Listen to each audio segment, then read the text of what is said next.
Salam dəyərli müdavimlər, hər vaxtınız xeyir olsun. Mən Azərbaycan dili üzrə təlimçi müəllim Qasımova Röyalə. Bu gün sizlərə Azərbaycan dilindən ümumi sınaq 2-nin izahını paylaşacağam. Gəlin keçək suallarımızın izahına. İlk sualımız belədir. Püxtələşmək və püskürmək sözlərinin fonetik təhlili üçün ortaq cəhət hansıdır? Gəlin ilk növbədə hər iki sözün düzgün bir şəkildə tələffüzünü qeyd edək. İlk sözümüz püxtələşmək deyə tələffüz olunacaq. Növbəti sözümüz isə püskürmək.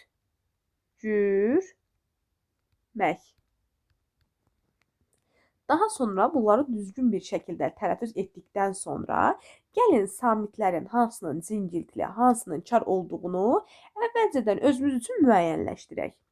P çar, X çar, D cingiltili, L cingiltili, Ş çar, M cingiltili, İ çar. Beləliklə, püxtələşmək sözündə 1, 2, 3, 4 çar samit, 3 cingiltili samit vardır. Keçirik püskürmək sözünə. P çar, S çar, C cingiltili, R cingiltili, M cingiltili, İ çar samit. Püskürmək sözündə isə 3 çar, 3 cingiltili samit oldu. Gəlin indi keçək variantların izahına. Deyir ki, tələffüzündə bir fərqli məqam olması. Qeyd edim ki, baxın bizdən ortaq cəhəti müəyyənləşdirmək tələb olunur.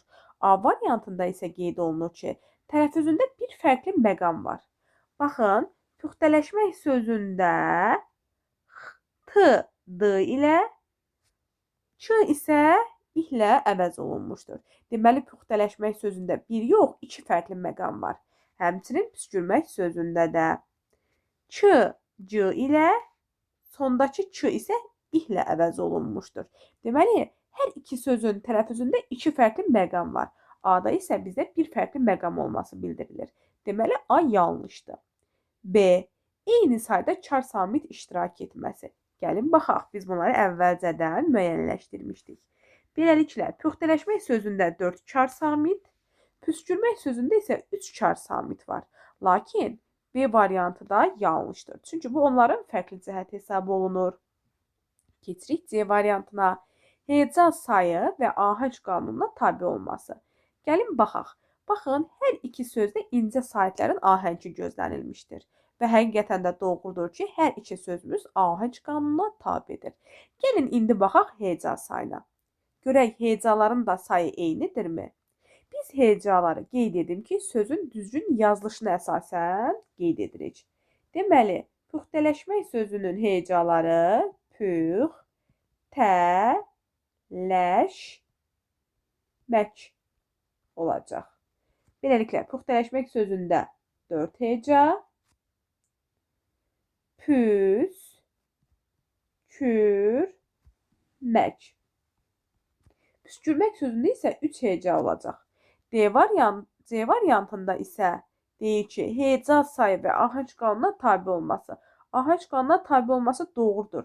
Lakin heca sayı eyni deyil. C variantı da fərqli cəhət oldu. D. Yalnız şəkilçinin fərqli tələffüz olunması. Gəlin, baxaq. Püxtələşmək sözünün kökü püxtələş, leksik, maq, qrammatik. Püskürməkdə də həmçinin sözün kökü püskürmək, qrammatik. Lakin D variantı da yanlışdır. Çünki püxtələşmək və püskürmək sözündə həm sözün kökü hər ikisində, baxın, püxtə yazılır, amma püxtə deyə tələffüz olunur. Həmçinin püskürməkdə də püskür yazılır, püskür deyə tələffüz olunur.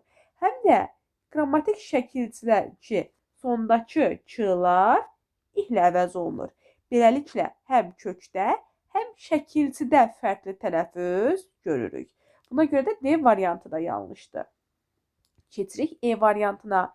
Deyir ki, eyni sayda cingiltili samit var. Baxın, püxtələşmək sözündə 3 cingiltili samit, püskürmək sözündə yenə 3 cingiltili samit vardır. Deməli, həqiqətən də ortaq cəhətimiz olacaq E variantı. Keçirik sual 2-yə. Hansı sözün tələffüzündə daha çox fərqli məqam var? Gəlin, hər bir sözün tələffüzünü qeyd edək. Məmnunluq. Məmnunluq. A variantında baxın, L-N ilə, Q isə X ilə əvəzləndi.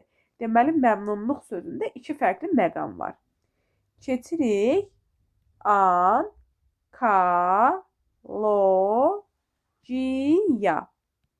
Birinci və ikinci O çevriləcək nəyə? A səsinə. Deməli, həqiqətən də B variantında da 2 fərqli məqamımız var. Keçirik C variantına. Üstünlük.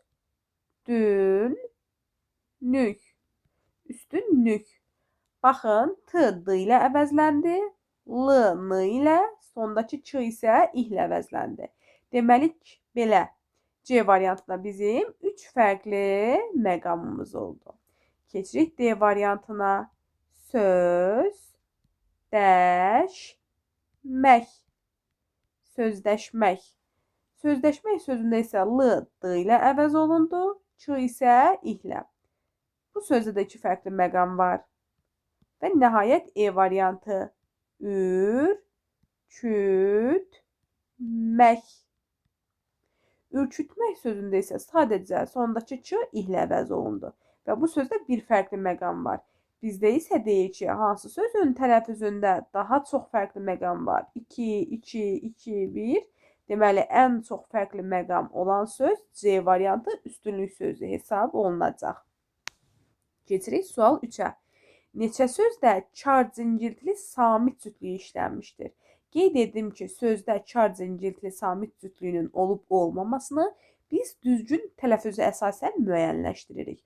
Ona görə də gəlin ilk növbədə sözlərin düzgün şəkildə tələffüzünü qeyd edək. İlk sözümüzdə başlayaq. Qoşa qığlardan birincisi K ilə əvəz olunacaq, ikincisi isə olduğu kimi qalacaq. Yəni, nəq, qaş. Baxın, bu formada. Qoşa f-larda heç bir dəyişiklik baş vermir. Necə yazılır? Elə də tələffüz olunur. Şəffaf. Çəkit. Çəkit. Sözün sonundakı c, ç kimi tələffüz olunacaq. Hoppandı. Qoşa p-larda isə birinci p olduğu kimi qalır. İkinci p isə b ilə, yəni özünün cingiltili qarşılığı ilə əvəz olunacaq. Simsiz. Simsiz sözünün tələffüzündə heç bir fərqli məqam yoxdur. İşğal sözü də həmçinin işğal yazılır, işğal da tələffüz olunur. Və nəhayət sonuncu mütəkkə sözümüz. Mütəkkə. Birinci Q, yəni qoşa Q-lardan birincisi olduğu kimi qaldı. İkincisi isə özünün qarşılığına çevrildi. Deyir ki, neçə sözdə çar cingiltili samit cütlüyü var? Gəlin baxaq. Nəqqaş sözündə K və onun cingiltili qarşılığı Q var. Deməli, biz biri götürəcəyik. Şəffaf sözündə mən çar cingiltili samit cütlüyünə rast gəlmirəm. Həmçinin çəkit sözündə də mən çar cingiltili samit cütlüyünə rast gəlmirəm. Hoppandı sözündə isə P çar, cingiltili qarşılığı isə B. Bəli, mən hoppantı sözünü götürəcəm. Çünki burada çar və cingiltili samit cütlüyü mövcuddur. Daha sonra keçirəm simsiz sözünə. Baxın, simsiz sözündə də S və onun cingiltili qarşılığı Z var.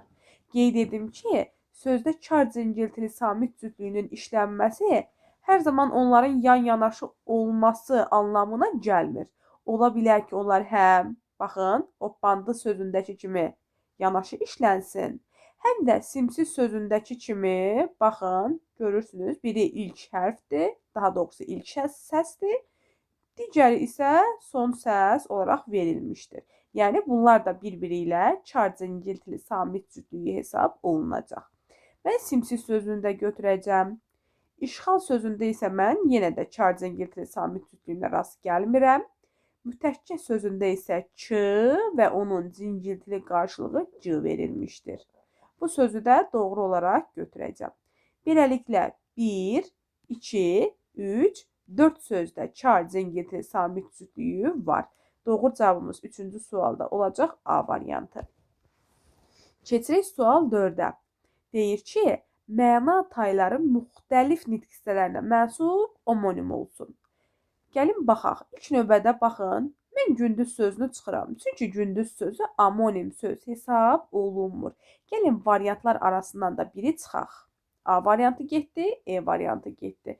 Gördünüz, mən bir sözü çıxmaqla artıq variantlardan ikisini çıxdaş etmiş oldum.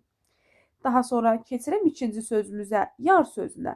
Yar sözünün iki mənası var. Biri yar, yəni sevgili mənasında. Bu zaman olacaq nitq hissəsi kimi isim. İkincisi isə yarmaq feili. Məsələn, odunu yarmaq. Baxın, yar sözünün hər iki mənası deməli, həqiqətən də müxtəlif nitq hissəsinə aid oldu. Biri isim, biri feil. Keçirik buruq sözünə. Buruq sözü də iki fərqli mənada işlənilir. Biri neft buruğu. Burada buruq isim olacaq. Biri var isə buruq saç. Necə saç? Burada isə buruq sözü sifət olacaq. Deməli, amonimdir və məna tayları müxtəlif nitq hissəsinə mənsubdur. Mən 3-ü də götürəcəm. Daha sonra var sarı sözü. Qeyd edim ki, sarı sözü amonimdir və 3 əsas nitq hissəsinə aiddir. Daha doğrusu 2 əsas, bir köməkçi nitq hissəsinə. Sarı rəng, necə rəng? Sarı rəng olacaq sifət. Yaramı sarı, sarımaq feili, burada olacaq feil. Bir də mən məktəbə sarı gedirəm. Yəni, burada da sarı olacaq qoşma. Həqiqətən də amonim oldu və məna taylarda müxtəlif nitq hissəsinə aid oldu. 4-ü də götürəcəm və 5, ud. Biri var ud, musiqi aləti. Bu zaman olacaq nitq hissəsi kimi isim. Biri də var qidanı udmaq. Bu zaman olacaq feil. Məna tayları fərqli nitq hissəsinə aid oldu.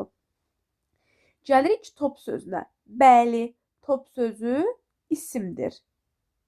Həm də amonim hesab olunur. Lakin hər iki məna tayı isim olacaq. Çünki bir var top, idman və oyunlarda istifadə olunan top mənasında, yəni futbol topu mənasında olduğu isim. Bir də var hərbi silah növü mənasında. Hər iki mənası da isim olacaq. Axı mənə müxtəlif nitq hissəsinə mənsub homonim lazımdır. Ona görə mən 6-nı götürmürəm. Daha sonra keçirik qovaq sözünə. Qovaq sözü də amonim söz hesab olunur. Lakin qovaq sözünün də hər iki məna tayı isimdir. Biri var qovaq ağac növü, biri də var qovaq saça düşülən qovaq, yəni kəpək mənasında. Bu zamanda nitq hissəsi kimi isim olacaq. Mən 7-ni də götürmürəm. Daha sonra keçirəm nəyə? Aşıq sözünə. Bəli, aşıq sözü də amonim söz hesab olunacaq. Lakin aşıq sözünün də hər iki məna tayı isimdir. Birinci məna tayı aşıq, yəni saz çalan sənətkar isim olacaq. Digər məna tayı isə oynaqda olan sümük mənasında, yəni aşıq sümüyü. Bu da olacaq isim. Mən 8-i də götürməyəcəm. Və nəhayət 9-cu sözümüz göy sözü. Bəli, göy sözü amonimdir, həm də fərqli nitq hissəsinə aiddir. Biri var göy, səma mənasında olacaq isim. Biri də var göy, məsələn, göy rəng, necə rəng olacaq sifət. Deməli, mənim doğru cavab variantlarım 2, 3, 4, 5, 9. 2, 3, 4, 5, 9. Doğru cavab variantım olacaq D variantı. Keçirəm sual 5-ə. Deyir ki, yanlış variantı seçin. A. Məna tayları eyni nitq hissəsinə aid amonimdir. Kamera. Yəni deyir ki, kamera sözü amonimdir və hər iki məna tayı eyni nitq hissəsinə aiddir. Həqiqətən də doğrudur. Kamera sözü amonimdir. Bir məna tayı şəkil çəkən aparat, yəni kamera olacaq isim. Digəri isə məhbusların saxlanıldığı yer, yəni kamera. Bu məna tayda olacaq isim. Lakin məndən yanlış variantı istəyir. Lakin A variantı doğrudur. Keçirəm B variantına. Deyir ki, antonim qarşılığı olmayan sözdür. Yaşıl sözü. Həqiqətən də yaşıl sözünün antonimi mövcud deyildir. Doğrudur. Daha sonra keçirəm C variantına. Deyir ki, sinonimi tamah sözüdür. Bizə də söz olaraq verilib ki, nəfis. Baxın, yanlış cavab variantı olacaq C variantı. Çünki tamah sözünün sinonimi nəfis yox. Nəfs olacaq. Nəfis zərif, incə mənasında işlənilir. Lakin tamahla nəfs bir-birinə sinonim olacaq. C variantı oldu yanlış və doğru cavabımdır. Gəlin digər variantlara da baxaq. Nə deyir? Deyir ki, həm omonim, həm də çox mənalı sözdür. Yar. Bəli. Gəlin əvvəlcə amonim kimi işlədək. Yar. Biri var, sevgili yar mənasında. Bir də var, odunu yarmaq. Bu zaman oldu amonim. İndi mən onu çox mənalı kimi işlədəcəm. Biri var, odunu yarmaq. Bu oldu həqiqi. Biri də var, evi yarmaq, yəni evə oğru girməyi. Bu da oldu məcazi məna. Və çox mənalı söz. D variantı da doğru oldu. Deyir ki, tərkib hissələrinə ayırmaqla leksik mənası izah oluna bilən sözdür yazıcı. Bəli, sözün kökü yaz, yazdan yazı, yazdan yazıcı. Biz bilirik ki, baxın, düzəltmə və mürəkkəb sözləri tərkib hissələrinə ayırmaqla həmin sözlərin leksik mənasını izah edə bilərik. Bəli, E variantı da doğru hesab olunacaq. Beləliklə, 5-ci sualda doğru cavabımız olacaq C variantı. Keçirik sual 6-ya. Nə deyir? Deyir ki, verilmiş parçanın təhlilinə aid deyil, yəni yanlış olanı tapmaq tələb olunur. Gəlin, baxaq. Daşlı bulaq daş qumundan dolmasın. Bağçaları saralmasın, solmasın. Oradan keçən atlı susuz olmasın. Deynə bulaq xeyrin olsun, axarsan, üfüqlərə xumar-xumar baxarsan. Məhəmməd Hüseyn Şəhriyara məxsusdur. Gəlin, keçək variantlara. Deyir ki, baxın, yanlışı tapacaq, unutmayaq. Birinci misrada sözün quruluşca hər üç növünə rast gəlmək mümkündür. Sözün quruluşca üç növü dedikdə buraya sadə, düzəltmə, mürəkkəb sözlər daxildir. Deməli, sadə, düzəltmə, mürəkkəb. Deyir, birinci misrada hər üçünə rast gəlirik. Gəlin, baxaq. Daşlı, düzəltmə, daşdan, daşlı. Bulaq, sadə. Daşqum, mürəkkəb. Həqiqətən də doğrudur. Keçirik B variantına. İkinci misrada iki düzəltmə sözü işlənib. Gəlin, ikinci misraya baxaq. İkinci misramız budur. Deyir ki, iki dənə düzəltmə söz işlənib. Gəlin, baxaq. Düzəltmə sözlərdən biri bağçaları, sözün kökü bağ, bağçaları. Həqiqətən də bağçaları oldu düzəltmə. Gəlin, digərlərini də təhlil edək. Saralmasın. Sözün kökü olacaq saralmasın. Gəlin, digərdə təhlil edək. Solmasın. Baxın, yanlış cavab variantımız elə B variantıdır. Çünki ikinci misrada iki düzəltmə söz yox, bir düzəltmə söz işlənib, o da bağçaları sözüdür. Doğru cavabımız olacaq B variantı. Gəlin, digərlərinə də baxaq. Deyir ki, eyni sözün təkrarı ilə yaranan mürəkkəb söz var. Bəli, xumar-xumar. Doğrudur. Kökü amonim olan düzəltmə söz var. Bəli, bağçaları sözü düzəltmədir və kökü amonimdir. Bağ sözü amonimdir. Həm bağ var, meyvə bağı, meyvə ağacları olan bağ olacaq isim. Həm də var ayaqqabının bağı, yəni ipi mənasında. Yenə olacaq isim. Doğrudur.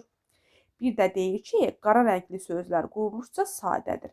Qara rəngli sözlər axarsan, baxarsan. Gəlin, təhlil edək. Sözün kökü ağ, axarsan. Sözün kökü bağ, baxar, geri gətir gələcək zamanda baxarsan. Həqiqətən də hər iki sözümüz oldu, sadə söz. Doğrudur. Beləliklə, 6-cı sualda doğru cavabımız olacaq B variantı. Keçirik sual 7-yə. Deyir ki, sifətlərdən düzələn sözlərin zərcəsini müəyyən edin.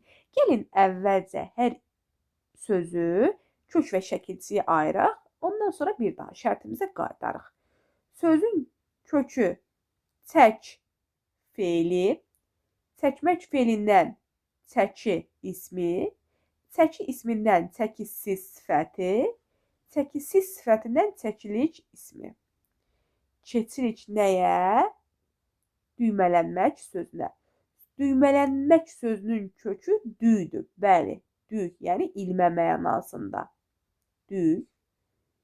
Düydən olur düymə, düymədən olur düymələ, düymələdən olur düymələnmək. Daha sonra keçirik düzgünlük sözünə. Sözün kökü olur düz feili, çünki qıncın, quncun şəkilçisi feili artırılır. Gün oldu leksik şəkilçisi, feildən sifət düzəltdi. Lük də oldu leksik, sifətdən də isim düzəldi. Keçirik fədakarlıq sözünə. Sözün kökü fəda, fədadan fədakar sifəti, fədakar sifətindən də fədakarlıq ismi yaranmışdı. Sözün kökü gər, gərmək feili, gərmək feilindən gərgin sifəti, gərgin sifətindən gərginləş feili, gərginləş feilindən gərginləşdirmək feili, maqməkdə qrammatik. Daha sonra sözün kökü sıx feili, çünki ıntı feilə qoşulur. Intı leksik şəkilçi, ımız da qrammatik. Deməli, bütün sözləri təhlil etdik, indi qayıdıram şərtimizə. Deyir ki, sifətlərdən düzələn sözlərin cərgəsini müəyyən edin. Sifətdən düzələn sözlər, isimdən düzələn sözlər, feildən düzələn sözlər. Əgər şərtdə belə bir ifadə görürüksə, ilk növbədə sözləri kök və şəkilçiyə ayırırıq və sonuncu leksik şəkilçinin üzərindən xətt çəkirəm. Yerdə qalan söz mənim hansı nitq hissəsindən düzələcəyini göstərir. Sözümün hansı nitq hissəsindən düzələcəyini göstərir.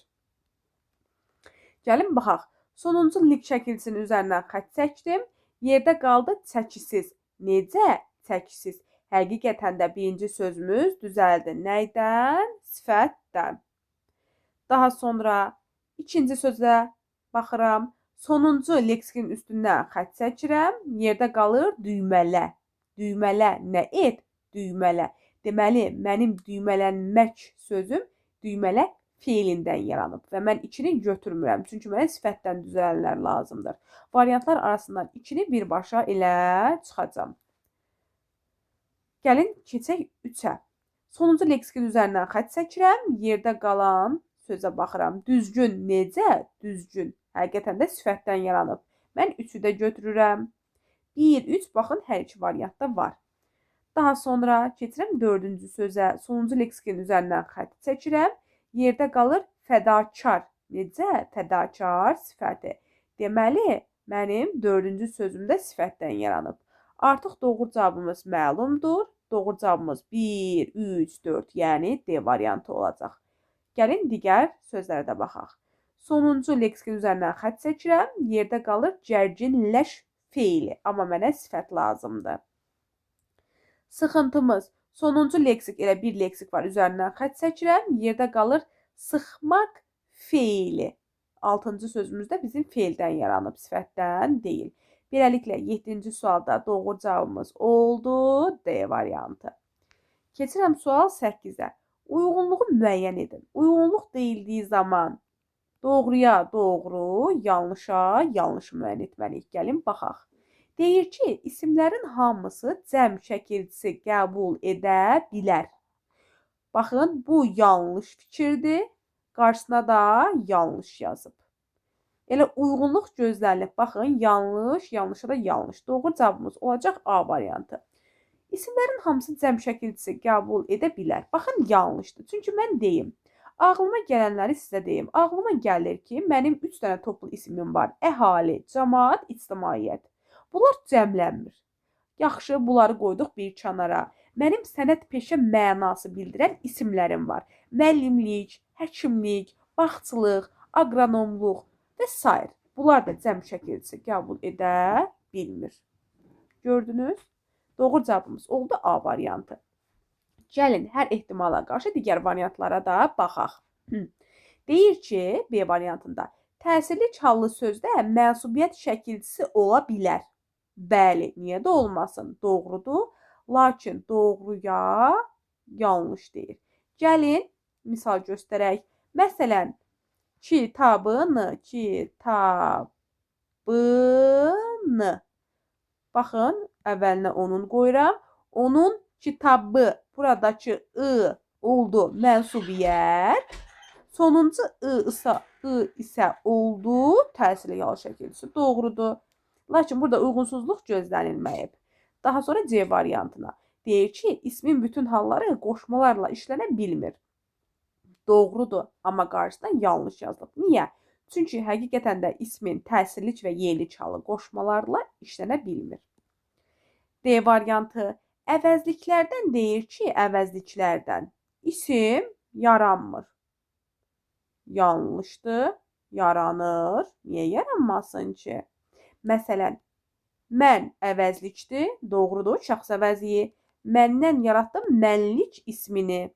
Yaranır. Yanlışdır, amma qabağına doğru qoyub. Uyğunluq gözlənilməyib.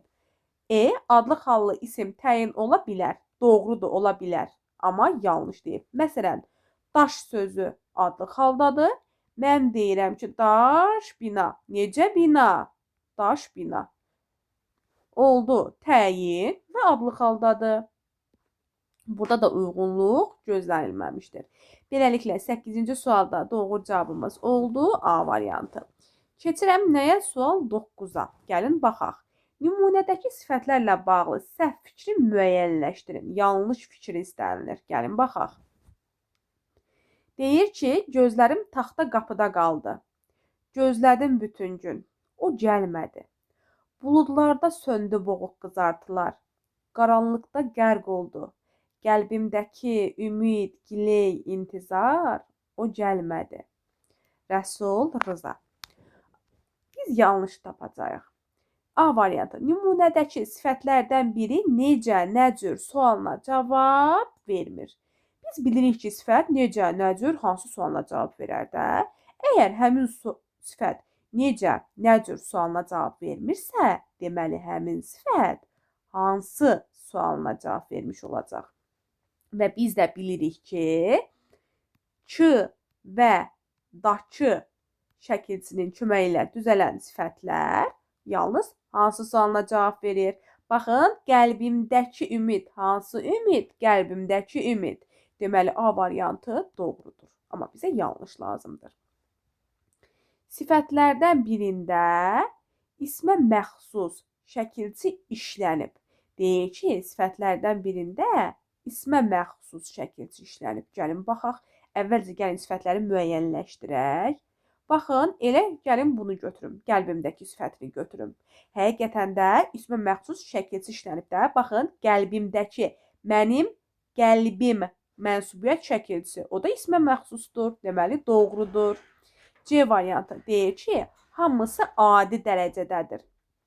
Qəlbimdəki adi dərəcədədir. Daha sonra boğuq adi dərəcədədir. Doğrudur. Mən burada başqa sifət görmürəm. Deməli, C variantı da doğrudur. Deyir ki, quruluşsa sadə olanı da var. Baxaq, görək, 2 dənə sifət var. Boğmaq feilindən boğuq sifəti yaranmışdır. Qəlbimdəki də burada dakidəki leksik şəkilçidir. Deməli, burada sadə sifət yoxdur. 2 sifət var və hər ikisi düzəltmə hesab olunacaq. Yanlışdır. Hə, baxın, taxta qapı. Necə qapı? Taxta qapı. Biri ola bilər ki, bəziləri taxta sözünə necə sualı versin, o taxtaya sifət desin. Amma qeyd edim ki, taxta material bildirən sözlər ayrılıqda isim hesab olunur. Taxta nə? Taxta. Nə olsun ki, cümlə daxilində necə sualına cavab verir. Amma morfoloji cəhətdən yenə də isim olaraq qalır. Deməli, yanlış cavabımız elə olacaq D variantı. Gəlin E variantına da baxaq. Bütün sifətlər təyin vəzifəsində işlənir. Bəli, boğuq da təyin vəzifəsindədir. Boğuq qızartılar. Necə qızartılar? Boğuq. Qəlbimdəki ümid. Hansı ümid? Qəlbimdəki ümid. Bəli. Deməli, həqiqətən də E variantı da düzgün hesab olunacaq. Beləliklə 9-cu sualda doğru cavabımız oldu D variantı. Keçirik sual 10-a. Deyir ki, yuxarıdakılarımızın vətənpərvərliyi söz birləşməsindəki sözlərin təhlilinə aid deyil. Hər iki söz quruluşca düzəltmə sifətdir. Gəlin təhlil edək. Sözün kökü yuxarı, daçı leksik şəkilçisi sifət düzəldir. Lar cəm şəkilçisi, ımız mənsubiyyət, ın hal şəkilçisi. Daha sonra vətən sözün kökü pərvər leksik şəkilçisi, lik leksik şəkilçisi, i mənsubiyyət. Deyir ki, hər iki söz quruluşca düzəltmə sifətdir. Gəlin baxaq. Baxın, biz sözün quruluşca düzəltmə sifət olub-olmadığını nəyə əsasən müəyyən edirik? Təbii ki, sözün başlanğıc formasına görə. Gəlin, hər iki sözün başlanğıc formasını müəyyənləşdirək. Yuxarıdakılarımızın sözünün başlanğıc forması yuxarıdakı, sonuncu leksik şəkilçinin də daxil olduğu hissə, qrammatik şəkilçiyə qədərki olan hissə başlanğıc formadır. Vətənpərvərliyi sözünün başlanğıc forması isə vətənpərvərlik hesab olunacaq.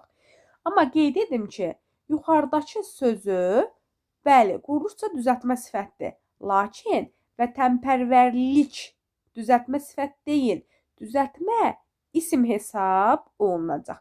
Hə, vətənpərvər desəydi, olardı düzəltmə sifət. Lakin vətənpərvərlik düzəltmə isimdir. Beləliklə, doğru cavabımız olacaq elə A variantı. Deyir ki, sözlərin təhlilinə aid deyil. Gəlin digər variantlara da baxaq. Birinci tərəfin kökü zərfdir və cəmdədir. Bəli, yuxarı sözü zərfdir. Həm də cəm şəkilçisi qəbul edib, doğrudur. Hər iki söz ismə məxsus şəkilçisi qəbul edib. Bəli, cəm, mənsubiyyət hal, ismə məxsusdur. Bu da vəti, mənsubiyyət şəkilçisi. Bu da doğrudur. D. İkinci tərəfi sifətdən yaranıb. Kökü isimdir. Yəni, deyir ki, bu sözün kökü isimdir, sifətdən yaranıb. Gəlin kökünə baxaq. Bəli, kökü vətən ismidir, doğrudur. Burası doğrudur. Və deyir, ikinci tərəfi sifətdən yaranıb. Sifətdən yaranıb deyəndə biz sonuncu leksikin üstündən xətt çəkirdik. Yerdə qalan sözə sual verirdik. Vətənpərvər necə? Vətənpərvər həqiqətən də doğrudur. Deməli, vətənpərvərlik vətənpərvər sifətindən yaranmış isimdir. Bu da doğrudur. Keçirik E-yə. Hər iki söz leksik və qrammatik şəkilçi qəbul edib. Bu da göz qabağındadır. Doğrudur. 10-cu sualda doğru cavabımız oldu A variantı. Keçirik sual 11-ə. Deyir ki, say haqqında hansı fikir yanlışdır? Bütün saylar əşyanın miqdarını bildirmir. Doğrudur da, bütün saylar əşyanın miqdarını bildirmir. Bəzi saylar əşyanın sırasını da bildirə bilər. Bəli. Digər nitq hissələrindən də say düzələ bilir. Bəli, doğrudur. Digər nitq hissələrindən də say düzələ bilər. C. Sifətlə ortaq suala malikdir. Bəli, bu da doğrudur. Sifətlə ortaq suala malikdir. Məsələn, hansı? Baxın. Birinci sinif. Mən buna neçənci sinifdə deyə bilərəm? Mən buna hansı sinif? Belə də sual verə bilərəm. Həm sayın sualı, həm də sifətin ortaq sualı mövcuddur. Doğrudur. D. Kəsr sayları numerativ sözlərlə işlənə bilmir. Doğrudur. İnci şəkilçili bütün saylar düzəltmədir. Baxın, yanlış buradadır.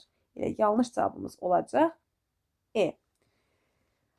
Baxın, mən yazıram ki, bura birinci. Sözün kökü bir, inci leksik şəkilçisi oldu düzəltmə. Mən sizdən razı. Amma mən indi bura yazıram ki, 51-ci. Baxın, artıq nə olsun ki, mənim sözüm inci şəkilçisinin köməyi ilə düzəlib. Axı, 51-ci mürəkkəb sıra sayıdır. Buna görə də E variantı yanlış olacaq. Keçirik sual 12-yə. Deyir ki, hansı cümlədə əvəzlikdən sonra vergülün qoyulması doğrudur? Biz doğrunu müəyyənləşdirməliyik. Qeyd edim ki, o, bu əvəzlikləri sifət mövqeyində çıxış edərsə, ondan sonra heç bir halda vergül qoyulmayacaq. Əgər o, bu əvəzliyi cümlədə mübtəda mövqeyində çıxış edərsə, özündən sonra isim, sifət, say, zərf, modal söz gələrsə, bu zaman vergül qoyulacaq. Yox, əgər yenə də cümlədə mübtəda mövqeyində çıxış edərsə, özündən sonra, məsələn, feil, məstər, feili bağlama, digər köməkçi nitq hissələri və əsas nitq hissələrindən olan əvəzlik gələrsə, bu zaman vergül qoyulmayacaq. Gəlin baxaq. Deyir, vergülün qoyulması doğrudur. Bu əhvalat mənim üçün ən gözəl an kimi xatırlanacaq. Hansı əhvalat? Bu əhvalat. Deməli, hansı sualına cavab verdi?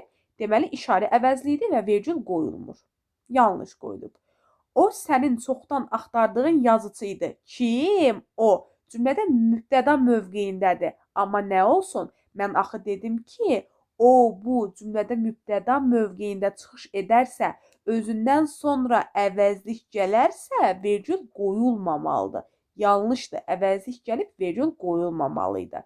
C variantı. Heç ağlına da gəlməzdi ki, o, həmişə belə çətin anlarda təkcə səni düşünürdü. Kim? O. Mübtəda mövqeyində işlənib? Bəli, işlənib. Özündən sonra nə gəlib? Həmişə zaman zərfi. Bəli, mübtəda mövqeyində işlənərsə və özündən sonra biz demişik ki, zərf gələrsə, bu zaman vergülün qoyulması doğrudur. Doğru cavabımız olacaq C variantı. Gəlin digər variantlara da baxaq. Bu hadisə baş verəndən sonra bir daha rastlaşmadıq. Hansı hadisə baş verəndən sonra? Bu hadisə baş verəndən sonra. Sifətin sualına cavab verdi. Deməli, vergül qoyulmur. O bilirdi ki, hər şey yaxşılığa doğru getmir. Kim bilirdi? O bilirdi. Mübtəda mövqeyindədir. Bəli, nə olsun? Özündən sonra feil gəlib. Vergül qoyulmaz. Beləliklə, 12-ci sualda doğru cavabımız olacaq C variantı. Deyir ki, hansı söz birləşməsinin əsas tərəfi zərfdir? Əsas tərəfi zərf olsun deyir. Gəlin əvvəlcə variantlardan biz söz birləşmələrini müəyyənləşdirək. A variantı. Yuxarı məhəllədə qaldığını bilirəm. Yuxarı məhəllə. Birinci növ təyini söz birləşməsi. B variantı. Məktəbin həyətində onunla rastlaşdım. Məktəbin həyətində. Üçüncü növ təyini söz birləşməsi. C. Hər dəfə kəndin yuxarısında oyun oynayırdıq. Kəndin yuxarısında. Üçüncü növ təyini söz birləşməsidir. Aşağıdakı çay daha qorxulu idi. Aşağıdakı çay. Birinci növ təyini söz birləşməsidir. Bizim danışıqlarımız onun xoşuna gəlmədi. Bizim danışıqlarımız olacaq üçüncü növ təyini söz birləşməsi. İndi gəlin baxaq. Deyir ki, əsas tərəfi zərfdir. Qeyd edim ki, baxın, aslı tərəf birinci tərəf olur, əsas tərəf ikinci tərəf olur. Deməli, bizim işimiz söz birləşməsinin ikinci, yəni əsas tərəfi ilə olmalıdır. Yəni, əsas tərəf zərf olacaq. Yuxarı məhəllədə. Bura aslı tərəfdir, bura əsas tərəfdir. Lakin əsas tərəfi məhəllə ismidir, zərf deyil. A variantı yanlışdır. B variantı məktəbin həyəti. Məktəbin aslı tərəfdir, həyəti əsas tərəfdir və həyət sözü isimdir, zərf deyil. C variantı hər dəfə kəndin yuxarısında oyun oynayırdıq. Kəndin yuxarısında, kəndin aslı tərəfdir, yuxarısında əsas tərəfdir və qeyd edim ki, yuxarı zərfdir və yer zərfi hesab olunur. Doğru cavabımız elə olacaq C variantı. D variantına baxaq. Aşağıdakı çay daha qorxulu idi. Aşağıdakı aslı tərəfdir, çay əsas tərəfdir və əsas tərəfimiz oldu nə? İsim. Qeyd edim ki, aşağıdakı sözü isə zərf deyil ha, aşağıdakı sözü sifətdir. Dakı, dəki şəkilcisi zərf yox, sifət düzəldir. Bu da bir qeyd. D variantda doğru cavabımız olmadı. E variantı bizim danışıqlarımız. Üçüncü növ təyini söz birləşməsidir. Aslı tərəfi bizim, əsas tərəfi danışıqlarımız. Əsas tərəfi də zərf deyil. Danışıq isimdir. Daha sonra Beləliklə 13-cü sualda doğru cavabımız oldu C variantı. Keçirik sual 14-ə. Əvəzlikdən düzələn sözlərin işləndiyi cümlələri müəyyənləşdirin. Əvəzlikdən düzəlsin. Gəlin baxaq. Əvvəlcə mən cümlələri oxuyacağam. Daha sonra gözümə əvəzlikdən yaranan sözlərin işləndiyi cümlələrdəki sözləri, necə deyim, belə sizin üçün dairəyə alacağım. Hansı ki, o sözlərdən mən şübhələnirəm. Gəlin baxaq. Bu sahələr çoxdan özəlləşdirilibdir. Aha, baxın, mən burada öz əvəzliyini gördüm. Hər ehtimala bu sözü dairəyə alım, baxarıq. 2. 5-ci sinif şagirdləri bütünlüklə deyilənlərə riayət etdilər. Aha, mən burada bütün əvəzliyini görürəm. Bu sözü də mən dairəyə alıram. 3. Sübhan indi də kimliyini gizlədib aradan çıxmağa çalışırdı. Mən burada kim əvəzliyini görürəm. Bu sözü də dairəyə alıram. 4-də kimsəsizlik Məmmədin tale yükü idi. Aha, kimsə deyə bir əvəzlik də var. Mən bu sözü də dairəyə alım. 5. Bu torpaqları mənimsəmək üçün çox əlləşmişdi. Baxın, mən əvəzliyə bənzəyir, yəni əvəzlikdir sözün kökü. Mən bu sözü də dairəyə alıram. İndi baxıram. Sözlərimi təhlil edəcəm. Gəlin baxaq. Sözün kökü oldu öz, özdən özəl sifəti, özəl sifətindən özəlləş sifəti, özəlləş sifətindən özəlləşdir sifəti, daha doğrusu özəlləş feilindən özəlləşdir feili, özəlləşdir feilindən özəlləşdiril feili yaranmışdı. İb qrammatik, dır qrammatik. Daha sonra gəlin baxaq. Bayaq da qeyd etmişdim. Əvəzlikdən düzəlib, sifətdən düzəlib, feildən düzəlib. Bu zaman nə edirdik? Sonuncu leksikin üzərindən xətt çəkirdik. Yerdə qalan sözə baxırdıq. Gəlin baxaq. Sonuncu leksikin üstündən xətt çəkdim. Yerdə qaldı özəlləşdir. Deməli, mənim özəlləşdirilibdir sözüm əvəzlikdən düzəlməyib. Özəlləşdir feilindən düzəlib. Yəni, bir cavabı mənim doğru cavab variantım arasında olmayacaq. Biri çıxacaq variantlar arasından. Gəlin çıxaq. B variantı getdi. E variantı getdi. Daha sonra deyir ki, bütünlüklə. Sözün kökü bütünlüklə. Deməli, mən sonuncu leksikin üzərinə xətt çəkirəm. Yerdə qalır bütünlük. Bütünlük isimdir. Deməli, mənim bu sözüm isimdən düzəlib, əvəzlikdən deyil. 2-ni də götürməyəcəm. Variantlar arasından 2-ni də çıxıram. Doğru cavabım qaldı A variantı. Gəlin baxaq. Sübhan indi də kimliyini gizlədib aradan çıxmağa çalışırdı. Sözün kökü oldu kim. Kimdən də yarandı kimlik.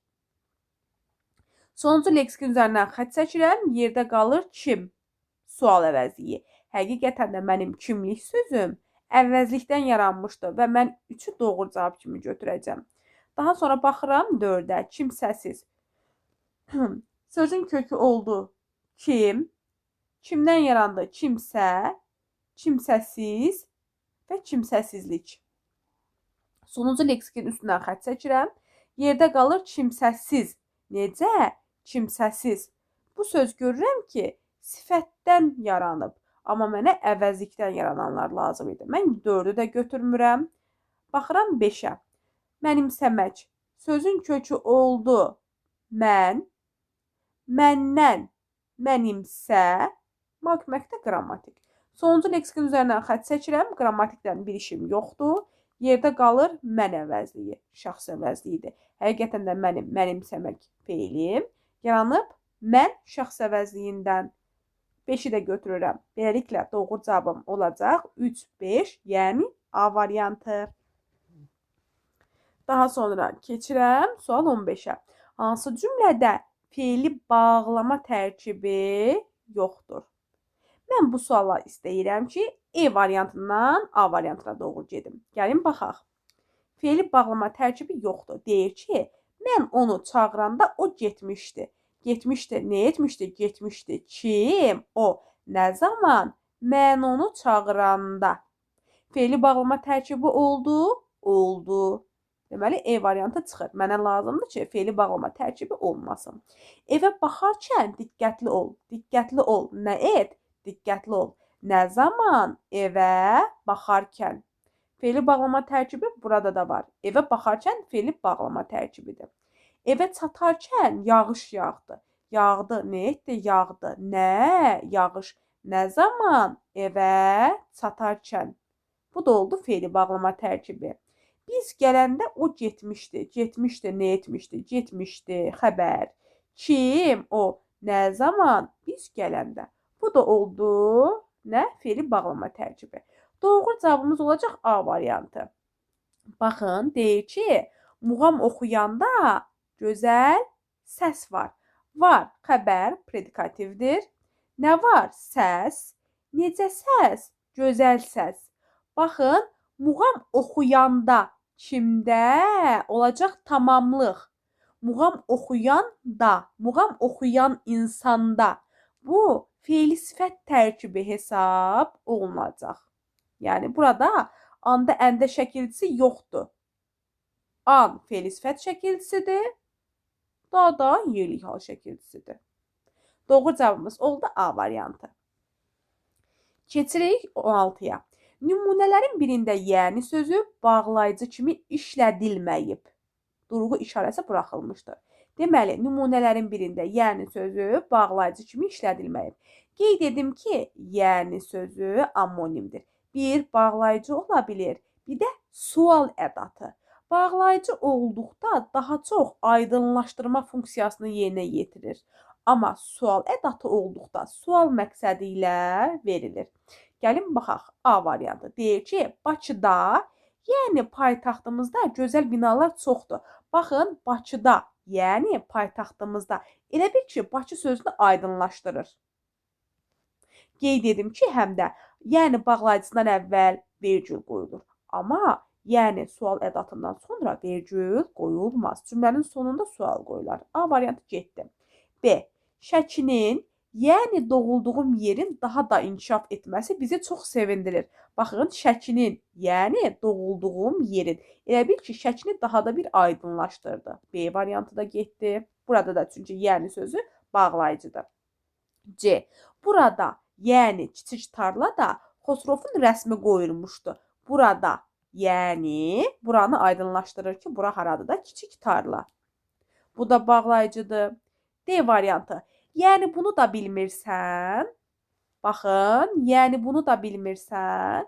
Aydınlaşdırma mənası daşımadı. Yəni burada sual cümləsi yaratmağa xidmət etdi. Doğru cavabımız olacaq D variantı. E, xalam qızları, yəni Lamiyə və Nəzrin artıq tələbədirlər. Baxın, xalam qızlarını yəni aydınlaşdırdı da, xalam qızlarının kim olduğunu bizim üçün aydınlaşdırdı. Deməli, 16-cı sualda doğru cavabımız olacaq D variantı. Keçirik sual 17-yə. Nə deyir? Deyir ki, mübtədası sifətlə ifadə olunmuş cümləni müəyyən edin. Mübtədası sifət olsun. İdmançılar böyük izdihamla qarşılandı. Qarşılandı. Nə etdi? Qarşılandı. Kim? İdmançılar. Baxın, artıq mübtədamı tapdım. İdmançı isimdir, sifət deyil. Deməli, A variantı yanlışdır. B variantı. Müdrik insanların məsləhətinə qulaq asmaq lazımdır. Lazımdır. Predikativ xəbər. Nə? Müdrik insanların məsləhətinə qulaq asmaq oldu məstər tərkibi. Sifətdir? Xeyr, məstər tərkibidir. Bizə sifət lazım idi. Böyüklər ona hörmətlə yanaşırlar. Hörmətlə yanaşırlar. Nə edirlər? Hörmətlə yanaşırlar. Kim? Böyüklər. Baxın, kim? Böyüklər. Mübtədam böyüklərdir və qeyd edim ki, böyük sözü burada sifətdir. Sadəcə olaraq ismə məxsus cəm şəkilçisi qəbul edib və isimləşib. Amma morfoloji cəhətdən yenə də sifət olaraq qalır. Beləliklə, doğru cavabım olacaq C variantı.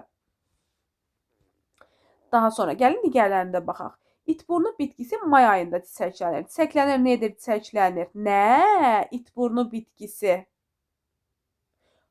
mübtədamdır və mübtədam ikinci növ təyini söz birləşməsi ilə ifadə olunmuşdur. D də yanlışdır. Keçirim E variantına. Qonaqlar yola düşdülər. Yola düşdülər. Nə etdilər? Yola düşdülər. Kim? Qonaqlar. Qonaqlar da mübtədamdır və isimlə ifadə olunmuşdur. Beləliklə 17-ci sualda doğru cavabımız olacaq nə? C variantı. Keçirəm sual 18-ə.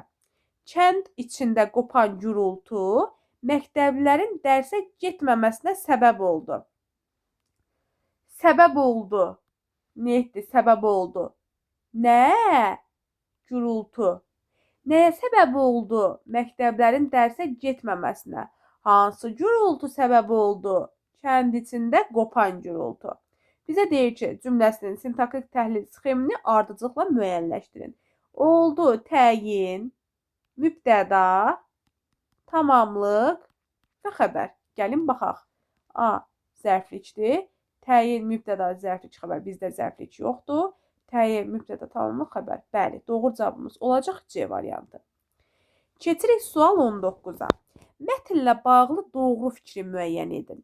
Gəlin baxaq. Diqqətlə mətnimizi oxuyaq.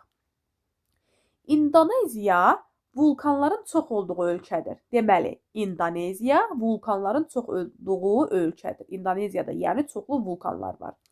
Orada 130-dan çox vulkan var. İndoneziyada 130-dan çox vulkan var.